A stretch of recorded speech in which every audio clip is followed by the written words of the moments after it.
Dear Professor Marabi, dear colleagues, thanks. First of all, I would like to thank you for the kind invitation. I would like to thank EFE for the invitation. It's true, I talked, it was around 1 month ago for poor responders, and today I'm going to give a talk about the management for unexplained infertility. Here are my conflicts of interest. And let's start with the question, why infertility is more relevant today? Well, it's more relevant today because obviously our patients are coming to us older. For instance, the mean maternal age in 1970 was around 25, while in 2010 was almost 30 years of age. And we know very well that fertility declines with age. So pregnancy rates decrease with advanced maternal age on one hand, and on the other hand, we have miscarriage rates that also go up. You know very well that infertility is defined by the failure to achieve a pregnancy after 1 year of unprotected sexual intercourse. So one limitation of this definition is that age is not part of the diagnostic criteria for infertility. Although we know very well that ovarian reserve, for instance, AMH and AFC, like Professor Maghrabi presented in the previous lecture, decrease with age. And I would say it's striking that the diagnosis of unexplained infertility is given more frequently in older patients. For instance, in this study, you may see that patients above the age of 35 were labeled with a diagnosis of unexplained infertility more frequently compared to patients below 35, something that, of course, does not make sense. And this is just a mathematical model showing how wrong we are when we give the diagnosis of unexplained fertility to a patient of 42, 43, or 44 years of age.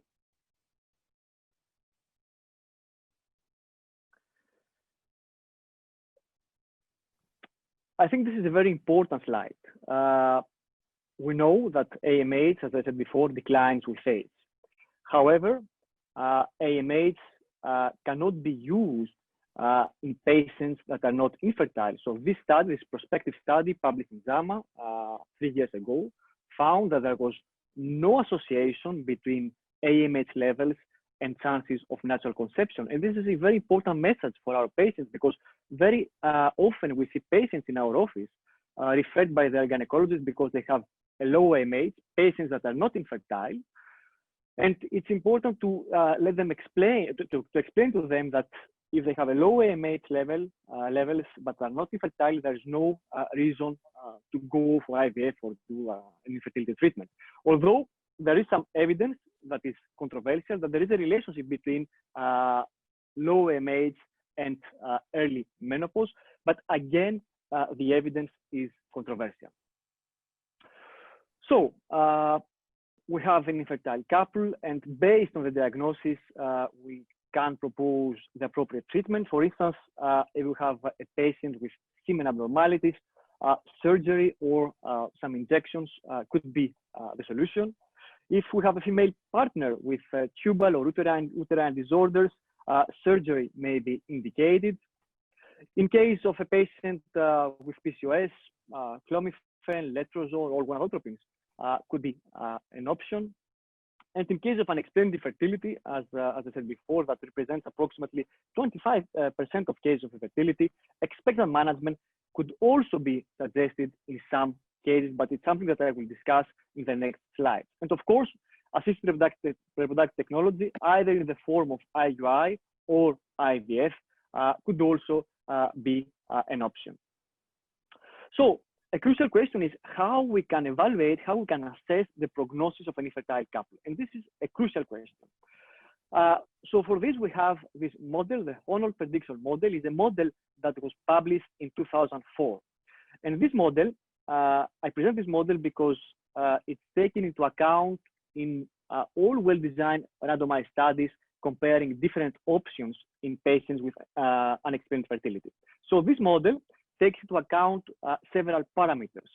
So it takes into account female age, duration of infertility, whether we have a patient with primary or secondary infertility, sperm motility, and whether the patient was referred to us by her own gynecologist or by a general practitioner. And based on these parameters, we get a score that gives the chances to have a baby following over the year following the fertility workup. And if we have a patient that has less than 30% of chance to have of natural conception, this patient is classified as a patient of bad prognosis. Of course, this is a link where you can play around and put the values of your patient and get a score and the prediction, so you can give this to your patient. So let's start with a young infertile couple. Should we use, with unexplained infertility, of course, should we use clomiphene to this patient? So the answer to this question was given by Bhattacharya in 2008 in a very nice randomized study, where he compared expectant management with clomiphene for 6 months. So almost 600 patients randomized. And based on the results, it seems that there is no difference in live birth rate. So there is no reason at all to give clomiphene to your patients with unexplained fertility. And I need to highlight that because, again, we receive quite often patients with having clomiphene for several months before coming to our office. There is no reason to give clomiphene to these patients with unexplained infertility. Could IUI, could insemination have a role? Well, it depends on the prognosis of the couple. So again, I talk about young infertile couples. So this randomized study compared expected management with IUI in the form of gonadotropins. So 252 patients randomized, mean female age 33, 2 years duration of infertility. As I said, the prognosis was intermediate, so the prediction score of natural conception was above 30%. And based on the results of this randomized study, it seems that there is no difference in ongoing pregnancy rates between expected management and IUI. So yes, if you have an infertile couple of, let's say, good prognosis, a young infertile couple of good prognosis with unexplained fertility, you can maybe wait 6 months before going to more advanced techniques. On the other hand, if we have a young infertile couple with unexplained infertility, but which is of bad prognosis this time, things change. For instance, in this randomized study of Cynthia Falkuhan from Australia, compared expected management with IUI combined with clomiphene citrate or letrozole. And in this randomized study, the couples included had the bad prognosis, so prediction score of natural conception less than 30%. If we take a look at the results, it seems that IUI results in 3 times higher live birth rate compared to expected management. So for these patients, IUI has a role. This is another prospective cohort study replicating the results of the randomized study. Again, if we have a couple of bad prognosis, IUI results in higher pregnancy rates compared to expectant management. Could IVF be proposed to a young infertile couple? Should IVF be the first line treatment to a young infertile couple with unexplained infertility? Well, this well-done randomized study compared 6 cycles of IUI with 3 cycles of IVF. 600 patients randomized, patients below the age of 38, bad prognosis patients. And the authors found that there was no difference in live birth rates between IUI and IVF. Okay, so this shows that in fact there is no reason to go directly for IVF if you have a patient, a young infertile patient with unexplained infertility. Similarly, if we compare 3 cycles of IUI with 1 cycle of IVF for a young infertile couple with unexplained infertility, ongoing pregnancy rates are quite similar. So again, there is no reason to go directly for IVF. However, one might ask, and I think is reasonable, why don't go for IVF, given that we get my patient pregnant earlier? And I think it's a good question. But fortunately or unfortunately, many things in life are a matter of money. And the authors of the previous study made a post hoc analysis, a cost-benefit analysis, and found something that is expected, that one cycle of IVF costs approximately 900 euros more compared with 3 cycles of IUI. So actually, if we have a patient that cannot pay for IVF, there is no reason to go for IVF as first-line treatment. Another question that they asked me, Dr. Drakopoulos, how many cycles of IUI should we perform? Well, I would say in general, we should not exceed 6 cycles. Why? Because cumulative live birth rate after 6 cycles of IUI reach a plateau. You see, we don't have an increase in cumulative live birth rates after 6 insemination cycles.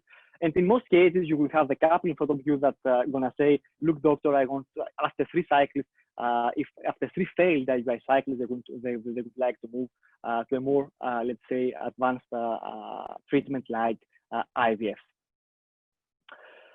When to perform the IUI? In my center in Brussels, but also in Greece, we give HCG, and we do the insemination 34 to 36 hours after the HCG injection.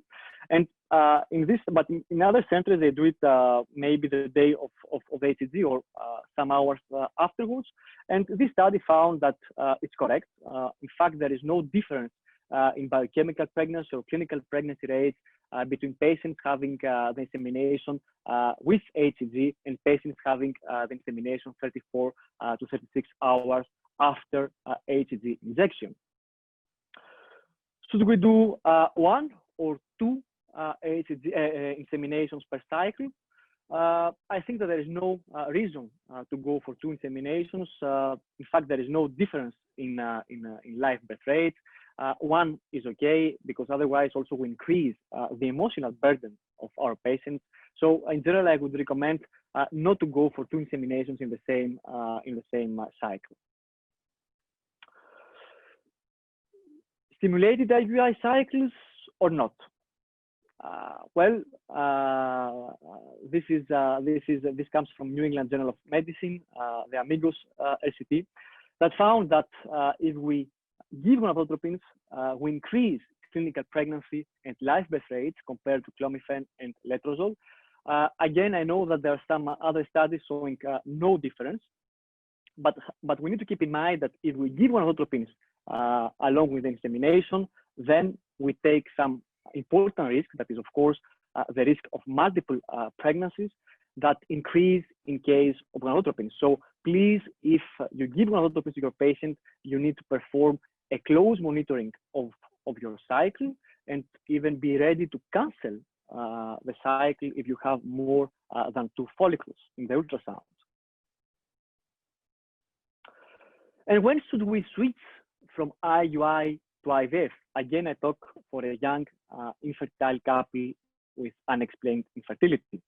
And this randomized study compared conventional treatment, so with three cycles of IUI with clomiphene, followed by 3 cycles of FSH with IUI, and up to 6 cycles of IVF. This was the conventional treatment arm.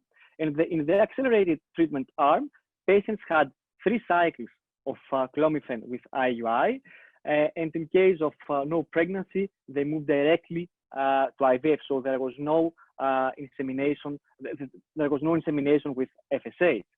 The mean female age was 34, and in fact, what they found, the authors, was that pregnancy rates were 1.25 times higher in the accelerated treatment arm, and also the median time to pregnancy was shorter for the accelerated treatment arm. So the message is that if you have a patient, you start with clomiphene and IUI.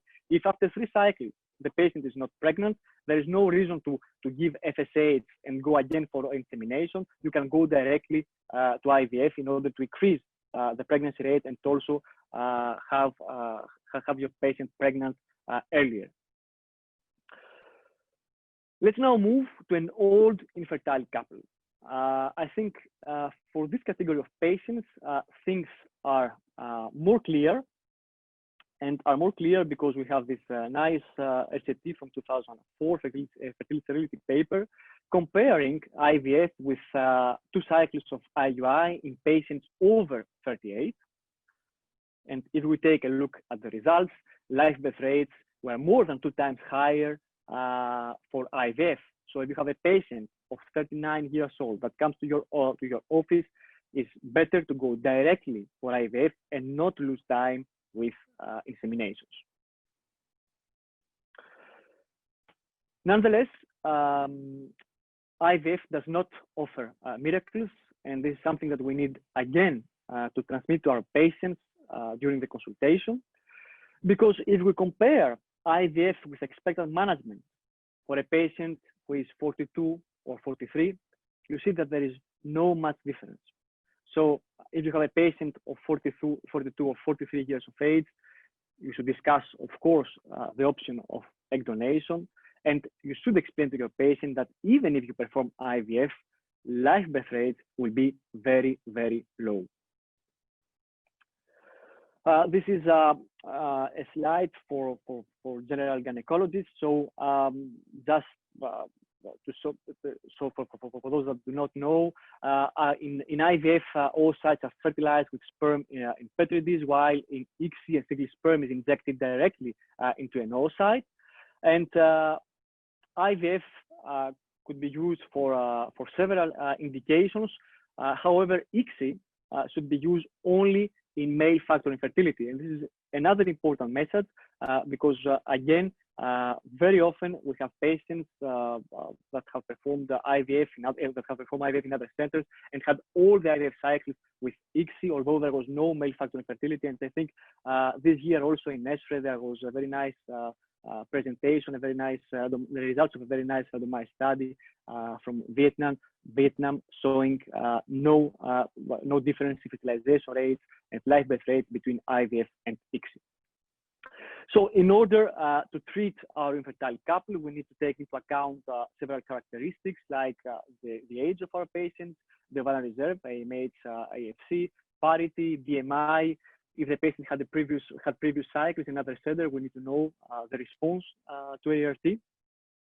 And based on these parameters, we choose the most appropriate treatment protocol for our patients. And of course, the most important step during IVF is the creation and selection of a high quality embryo for transfer. So embryo quality plays a crucial role. However, something that is not obvious for all patients, because as we said before, age affects both oocyte quantity and oocyte quality, so affects also embryo quality. So based on the ovarian reserve, we can choose the appropriate protocol. So if we have a poor responder, so a patient with low AMH and low AFC, our goal should be to maximize, to increase, if possible, of course, the number of oocytes retrieved.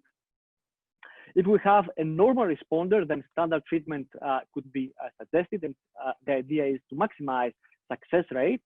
While when we have a high responder, for instance, a PCOS patient, then our goal should be to minimize the risk of OHSS, which is an iatrogenic complication.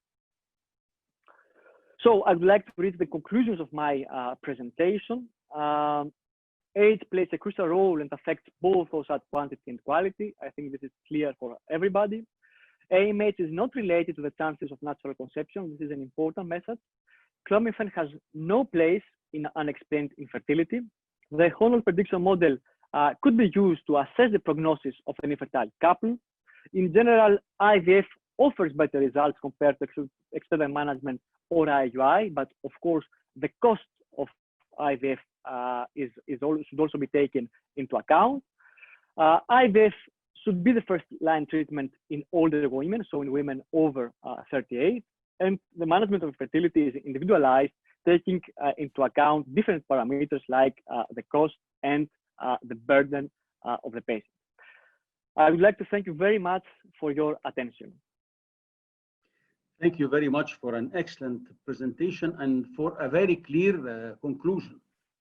And before we go to your vote, Professor Drakopoulos, does the duration of infertility and the type of infertility, primary or secondary, makes any difference in your decision to choose between different modalities? Duration. Look, in my clinical practice, I don't use this hormone prediction model. I want to be honest with you. However, this model was used in all previous studies in order to compare the different treatment modalities.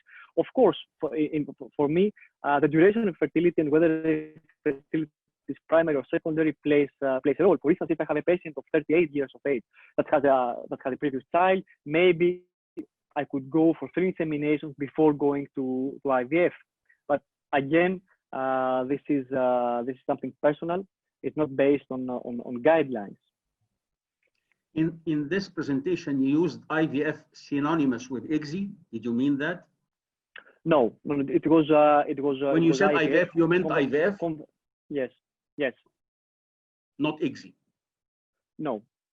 Very good, Bob. Yes, thank you. It was a nice presentation, took lots of notes. I wanted to ask you about your last slide where you're talking about ovarian reserve. I think everybody would agree that you'd use a low dose of gonadotropins in somebody who has a high ovarian reserve. In somebody with a low ovarian reserve, I don't think it necessarily follows that you'd use a higher, like very high levels of gonadotropins. And we actually published a paper a few years ago where we looked at serum FSH levels after 4 days of stimulation. And what we found is in the poor responders, the FSH was often very high in the serum. And we found that 20 international units per liter in the serum was a cutoff. So if the FSH after 4 days of stimulation was higher than 20 international units per liter, it meant you were just wasting the gonadotropins. The follicles couldn't really use it for stimulation. So I think you can adjust the dose based on how the follicles are reacting, how many FSH receptors there are to clear the FSH. I completely agree with your comment. I think that mild stimulation has a role in poor responders, as you said very well. If a patient does not have enough follicles, we should not waste our time. We should not waste gonadotropins to this patient. And I think it's in agreement with the guidelines of ASRM regarding the role of mild stimulation in expected poor ovarian responders. Dr. Mackens, do you have a question for Dr. Panagiotis? You don't? Why? Sham? Salah? I'm fine, thank you. So I have a question in the audience. Do you use a comb of gonadotropins and oral, or you just use gonadotropins or oral? Just a mix of oral. Yes. Do you do that? No. Yes. No. Either we use oral agents like clomiphene or letrozole or gonadotropins. We don't do the combination. But also, based on the guidelines that were released by ASRM in February, there is no reason to do a combination of oral agents and gonadotropins. You can give either oral agent or gonadotropins. While we are discussing with Professor Drakopoulos, kindly complete the vote, and when you finish your vote, submit it. Young patient, secondary infertility 2 years. How should you manage? Should I? Yes. Okay. Yes, please. Yes, please. I don't have the results. I don't see the results of the other. No. Wait. Don't wait. Don't look at the vote. Just the questions now. Okay. Should I just read the question? Okay. Yes, young patient, secondary infertility 2 years. How should you manage? Yes. So this is the question. Either Yes.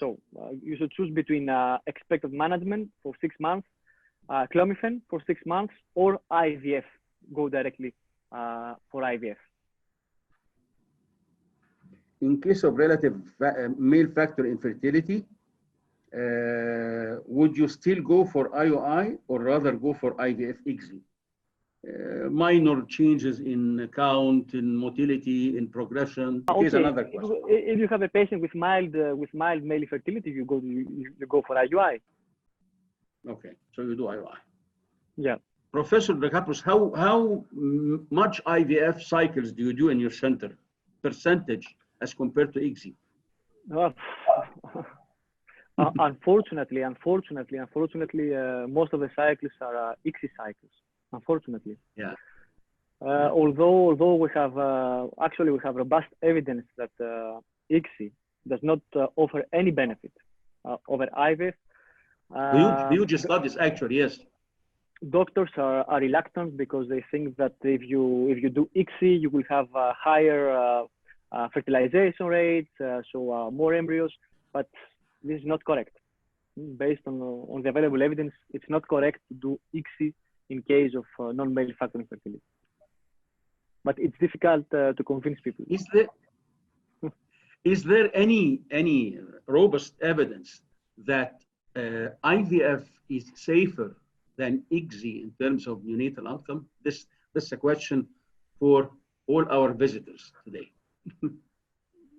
Is safer than no? I think in terms of imprinting, anomalies.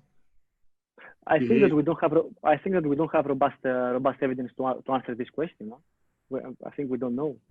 Bob? I don't know of any evidence that ICSI is more risky. I think a lot of the patients who may have severe male factor because of a genetic problem or something, I mean, that could be passed on with ICSI, but apart from that, I don't think there's any increased risk of congenital anomalies or anything.